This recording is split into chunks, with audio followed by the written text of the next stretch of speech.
Saludos, Masters de Star Wars. Yo soy la sombra del Imperio. La sombra del Imperio. Hoy, Masters, como cada semana, resolveremos 5 de sus preguntas que me dejaron aquí en YouTube y en el Patreon. Siendo la que titula el video sobre si Qui-Gon Jinn llegó a visitar a su maestro Dooku como un fantasma de la fuerza, la quinta pregunta más importante en este video en la que tendremos un especial y particular enfoque. Así que si tú dejaste un comentario aquí en YouTube o en Patreon en este video, recuerda que siempre recibirás una respuesta personal mía a una pregunta si tienes un rango sí de los 4 que tengo en Patreon o aquí en YouTube como un miembro del canal. Y de paso, no solo nos ayudarás con tu donación, Master, sino que recibirás emojis personalizados o aparecerás en los créditos y también nos ayudarás a concretar todos los números del Comic Fan Story de la Sombra del Imperio, del cual de este tema hicimos un reciente video explicando dónde estamos en ese cómic, la cual esta novela gráfica ligada a Vader de 5 números se publicará gratuitamente en este canal cuando esté terminada. El enlace como siempre estará en la descripción del video. Es así que nuestra primera pregunta del día, el Master Darth Vader nos cuestiona ¿qué eran más caros, los droides o los clones? Y en realidad esta pregunta es mucho más simple de lo que parece, Masters, ya que hay una relación de más de 20-1 entre los ejércitos separatistas compuestos por droides de batalla versus los clone troopers fabricados en camino con años de entrenamiento, ya que sabemos canónicamente que había 6.2 millones de clones que se fabricaron durante los años de la Guerra de los Clones y que existía pues una cifra muy superior a más de 100 millones de droides de batalla en aquella época, lo que nos dice que la República buscaba un enfoque cualitativo y los separatistas un enfoque cuantitativo, y esto por otras razones también nos indica que los droides eran mucho más baratos que los clones, que no nos olvidemos que estos clones requerían de años de entrenamiento, desarrollo y también de mucho gasto durante sus vidas, mientras que los droides de batalla se producían en serie como lo vimos en el episodio 2 como simple carne de cañón, porque en realidad pues eran baratísimos. Incluso algunas fuentes nos sugieren, como los sourcebooks de los juegos de rol de Star Wars, que un droide B1 llegaba a costar 1800 créditos. O sea, en realidad un costo de nada comparado a lo que costaría un clon tan finamente entrenado como los de los Kaminoanos por casi una década. Es así que nuestra segunda pregunta, el Master Harald Lolane nos cuestiona si veremos a Yoda en la serie de The Acolyte. Y aquí entramos en los terrenos de la especulación responsable, Masters, pero sabiendo ya de manera oficial por la sinopsis que esta serie sucede 100 años antes de la amenaza fantasma en los tiempos finales de la Alta República, y que ya está confirmando también que veremos Jedi persiguiendo un crimen oscuro y que la trama se centra en un aprendiz del lado oscuro de la fuerza, pues con todo esto pues creo que sí hay muchas posibilidades de ver al maestro Yoda, porque no nos olvidemos que desde los tiempos de la Alta República, 200 años antes del episodio 1, él era desde entonces un importante maestro Jedi y un miembro del Consejo Jedi, uno que entre aquellas historias de cómics y novelas estaba pasando por un año sabático cuidando a diversos alumnos. Y ojo, desde esos tiempos también otros maestros Jedi famosos como Yarael Poof o el mismísimo Oppo Rancisis formaban también parte del Consejo Jedi, dos Jedi pues que los vimos también durante la amenaza fantasma. Así que en realidad cualquiera de estos maestros Jedi podría aparecer en The Acolyte si vemos también un cameo del Alto Consejo Jedi en la serie. Y creo que en realidad es muy posible, Masters, porque también los Jedi implicados en esta serie, como ya están confirmados, deberán ser mandados por alguien a investigar todo ese crimen. Y ese alguien bien puede ser el Alto Consejo Jedi. Desde luego ya conocemos un reparto oficial de la serie de The Acolyte con varios actores famosos como Amandla Stenberg o Carrie Ann Moss entre muchos otros, pero ahí cabe señalar que no se anunció a Frank Oz como Yoda. No obstante pues su voz también ya se puede hacer por medio de Reese Pitcher, como pasa pues con Luke Skywalker, pero por otro lado también Yoda puede ser uno de los cameos escondidos de esta serie, como también en el pasado Star Wars nos anunció de manera oficial el reparto de Obi-Wan Kenobi y su serie, y ahí se escondieron a diversos personajes como Liam Neeson como Qui-Gon Jinn, o a la niña Leia Organa, o también a Ian McDiarmid como el emperador Palpatine, o hasta Jimmy Smits como el senador Bail Organa. Todos ellos se escondieron pues para guardar la sorpresa en la serie, así que lo mismo podría estar haciendo Star Wars en The Acolyte para de nuevo guardar la sorpresa hasta el estreno, con un cameo de peso como bien puede ser el maestro Yoda, Masters. Es así que en la tercera pregunta, los Masters Sergio Costas y Death Trooper ambos nos cuestionan lo mismo sobre qué pensaron los Jedi sobre la desaparición de Yaddle como lo vimos en la serie de Tales of the Jedi. Y esto tiene todo que ver con ese asesinato y prueba de lealtad final que tuvo el Conde Dooku para hacerse un Sith formalmente hablando, acabando con la vida de Yaddle a la par del episodio 1 de la saga frente a los ojos del propio Palpatine. Pero también hay que recordar aquí que en ese momento exacto, Yaddle nos dice ahí mismo, en la guarida de los Sith, que había dejado el Consejo Jedi recientemente. Así que es obvio que los Jedi en un principio no sospecharían de su desaparición, porque también Yaddle tenía cierta decepción ante el Consejo Jedi, como se lo dice a Dooku, y seguro ella pues necesitaba cierto tiempo para pensar las cosas. Por eso también a nadie le sorprendería que no estuviera dentro del funeral de Qui-Gon Jinn. Pero a ciencia cierta, Masters, la respuesta sobre la reacción de los miembros de la Orden Jedi no la conocemos aún, porque Tales of the Jedi es algo bastante nuevo en el canon, Masters. No obstante, también aquí hay muchas señales por todo el contexto futuro que ya conocemos. Y en esencia, pues, los Sith podrían cubrir este asesinato de muchas maneras, como siempre lo hicieron. Por un lado, pues, ¿por qué no fingiendo que alguien más mató a Yaddle? O simplemente que desapareció sin dejar rastro. Inclusive, aunque los Jedi sospecharan de los Sith porque recién habían vuelto, esto con Yaddle, pues, no lo podrían confirmar así de fácil. Como tampoco, pues, los miembros del Alto Consejo Jedi no supieron nada de los múltiples asesinatos que orquestó el Conde Dooku contra otros Jedi, como lo hizo, por ejemplo, con el Caballero Jaxin a mano propia.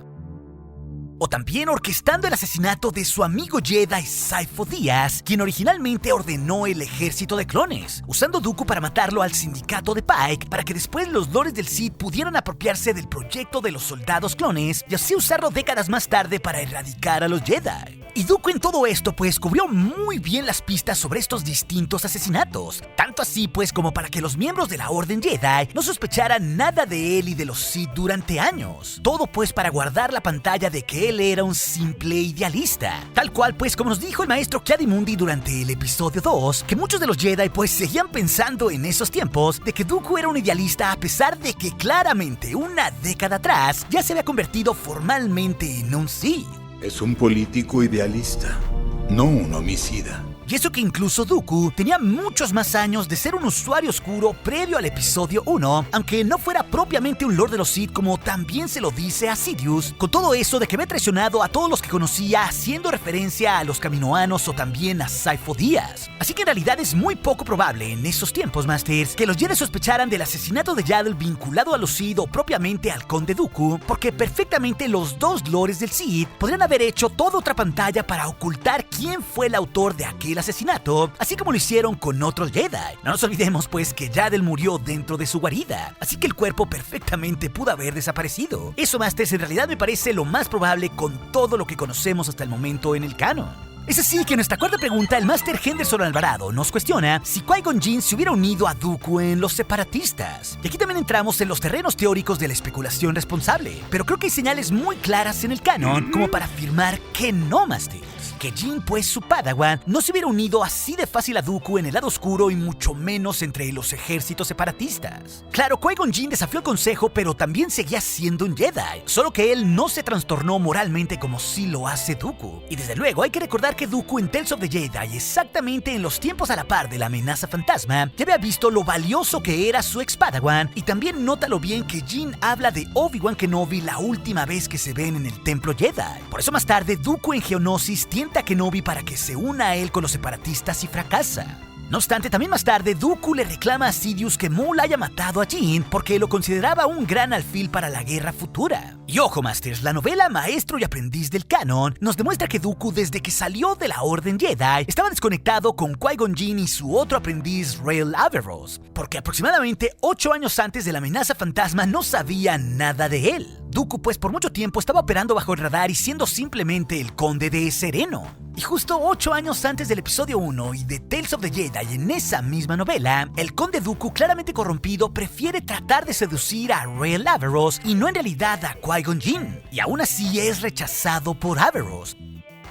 Y no hay que dejar de considerar que Rael Averross era un Jedi con muchos problemas que constantemente violaba el código Jedi, Masters. Por eso los miembros del Alto Consejo Jedi lo tenían como exiliado. No obstante, el propio Rael Averross le dice a su ex maestro Dooku, sin sospechar de él y de su corrupción oscura que ya había iniciado, algo que le había recordado el propio Qui-Gon Jinn en su último encuentro con Rael, que él peleaba en favor de la luz no porque quisiera ganar un juego cósmico de la fuerza o alguna profecía loca, como en las que creía el propio Dooku para controlar su futuro y vencer en esa lucha eterna entre la luz y la oscuridad en ese juego eterno que tiene la fuerza, sino que Rey creía como un Jedi que elegía la luz no por querer ganarle a la oscuridad, sino porque era en realidad la luz. En esencia, pues eso era lo correcto y lo que debían de hacer. Esa es la lógica que Averross usó para rechazar a su maestro Dooku. Pero esto, como les decía, Masters, fue una deducción original de Qui-Gon Jinn tratando de ayudar a Rael Averross entre sus múltiples problemas, y los dos Padawans de Dooku sabían que su maestro también creía en las profecías, solo que ellos no se habían querido meter en todo ese tema de querer controlar su futuro por medio de las profecías. No obstante, sabemos que el propio Jinn también creía en las profecías como Dooku, pero él no se había torcido moralmente como sí le pasa a su maestro, sino que simplemente Jinn se dijo a sí mismo que era un instrumento de la fuerza viva, algo que también lo llevó a encontrar al elegido de la fuerza. Así que todo esto nos da contexto de que Jinn entendía muy bien en aquellos tiempos que la luz era superior por sí misma ante cualquier potencial seducción, lo que también nos habla pues que jamás se hubiera pasado al lado oscuro o al lado de los separatistas, a pesar de que su maestro se lo hubiera propuesto en vida, algo que claro pues nunca llegó a pasar, Masters. Es así que nuestra quinta pregunta final, que titula el video, el Master Darth Etreus nos cuestiona si Qui-Gon llegó a visitar a su maestro Dooku como un fantasma. Y bueno, para tener contexto de esto sobre Dooku y Qui-Gon Jinn, debemos recordar que no era así de sencillo, sobre todo en los tiempos antes de la amenaza fantasma o del ataque de los clones, que un Jedi se manifestara así como un fantasma de la fuerza ante otro. Porque por obvias razones, Qui-Gon Jinn fue el primero, y fue un proceso que le costó décadas de aprendizaje, tanto vivo como muerto, unido a la fuerza cósmica. Y ojo, Master, se decidió en vida ser un instrumento de la fuerza viva, y eso también le permitió manifestarse por primera vez de forma etérea en Dagobah ante el maestro Yoda, más de 12 años después de su muerte, como lo vimos claramente en Clone Wars, ya que previamente pues sí se había manifestado en Mortis ante Anakin y Obi-Wan, pero esto solo fue por estar en ese manantial de la fuerza que era Mortis. Incluso pues estos dos Jedi creían que eso que habían visto sobre su mentor había sido algún tipo de visión y algo no tan claro. Por eso pues desde la temporada 6 de Clone Wars, cuando Qui-Gon se manifiesta ante Yoda como voces en un principio, ningún miembro del Alto Consejo Jedi sabía qué rayos estaba pasando, o incluso muchos de ellos creían loco o enfermo al viejo maestro Yoda, como es muy evidente en ese arco de Clone Wars, hasta que así Yoda se encuentra finalmente con Qui-Gon Jinn y su esencia en Dagobah. Todo pues para iniciar su entrenamiento para hacerse un fantasma eterno. It is I, Qui-Gon Jinn. That cannot be. Dead you are. Qui-Gon Jinn. Really you? It is? It is. Losing my mind, I am not. No, my friend, no.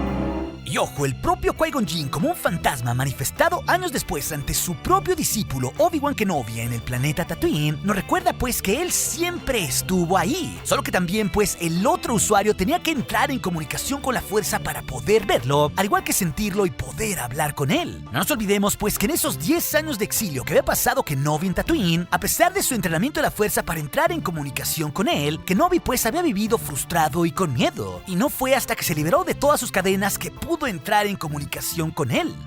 Beginning to think you'd never come. I was always here, Obi-Wan.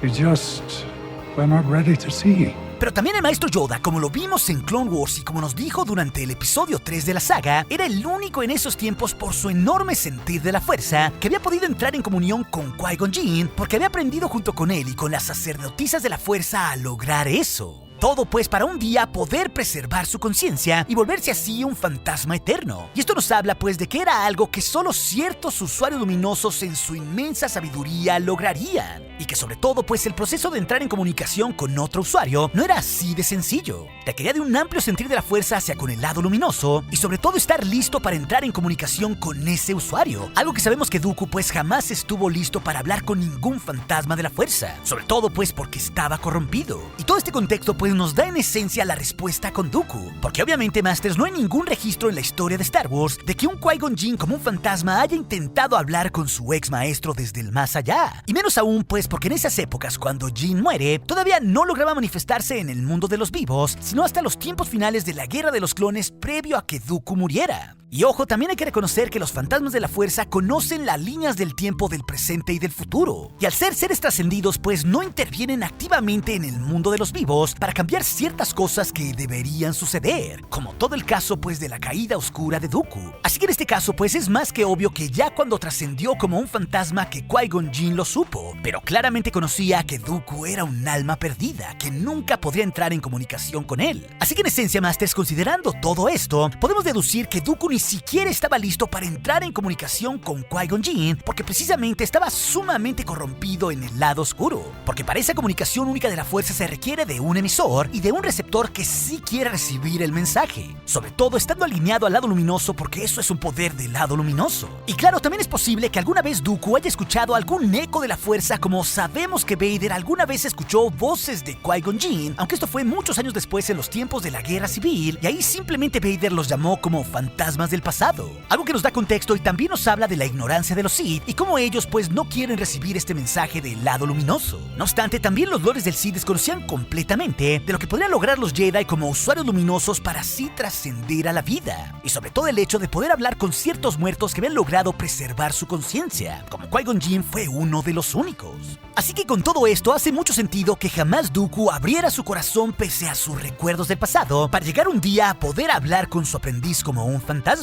Y no nos olvidemos también del hecho de que no solo Qui-Gon Jinn lo logró muy al final de la Guerra de los Clones, sino que en realidad Jinn, como un ser trascendido, sabía lo que vendría en el futuro para los Jedi y abiertamente decidiría no intervenir. Como curiosamente también Jinn, como un fantasma eterno desde un cierto punto de vista de una nueva esperanza, decide no avisarle al viejo Obi-Wan Kenobi que estaba muy cerca de morir enfrentando a Vader en la Estrella de la Muerte. Y todo esto, Masters, nos da contexto de cuán misteriosos eran los fantasmas de la fuerza para no alterar los sucesos del tiempo. Pero también todo esto en su conjunto nos explica de mayor forma por qué en realidad Qui-Gon Jinn, como un fantasma, jamás habló con su maestro Dooku, Masters.